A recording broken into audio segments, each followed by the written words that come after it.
Welcome to Risk Minds International. I'm Joanna Simpson. Joining me now is Sir Howard Davies, Chairman of Royal Bank of Scotland. Thank you very much for joining me today. You're welcome. And just tell me, is there a new equilibrium in capital regulation, or is there still more to come? Well, I hope there is, because Mark Carney, Governor of the Bank of England, keeps on saying that he thinks that UK banks are now adequately capitalised for the risks they face. But we do have still some changes being discussed in Basel. They've been being discussed for some time that could have some impact on capital levels for European banks. We are told that it couldn't be more than 10%. Well, actually 10% is still quite a lot, but on the whole we would think that we had a buffer above our absolute capital requirement to be able to cope with that. So at the moment I am assuming that the levels of capital that UK banks are running with are broadly satisfactory as far as the regulators are concerned, unless circumstances change dramatically. And what impact can board level risk committees have on risk management? I think the biggest contribution that board risk committees can make is by bringing a top-down perspective to the bottom-up perspective that's produced by the risk managers, and therefore challenging where the risk managers start.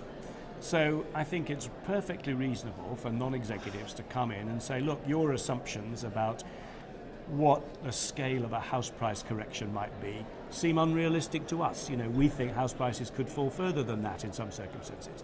We think that your assumptions about debt impairments in the corporate sector are also a bit light, because we can see that there's going to be quite a lot of disruption in some sectors and many retailers may go out of business you're not expecting to. So those kinds of perspectives I think we can bring even when the internal data doesn't show that that's an emerging problem. Because I think the key thing is not the risks you expect and foresee, it's the risks you don't expect and don't foresee. So that's where I think the big contribution of risk committees can be. And on that point, what is keeping you up at night? Well, nothing keeps me awake at night, actually. I'm a very sound sleeper, but the question is more what keeps me awake in the meetings, which can be more of a challenge sometimes. What worries me the most at the moment, I guess really two things. One is that we do have some asset price bubbles, I think, appearing. You can see that US equity prices in particular are extremely high on a forward price earnings ratio basis. And as QE begins to unwind, we could see a correction in asset prices. And a second and more fundamental worry is the challenge of FinTech to the business models of European banks in particular. We've got the arrival of open banking with aggregators able to take data from customers, which therefore means that they can kind of get in between the banks and their customers.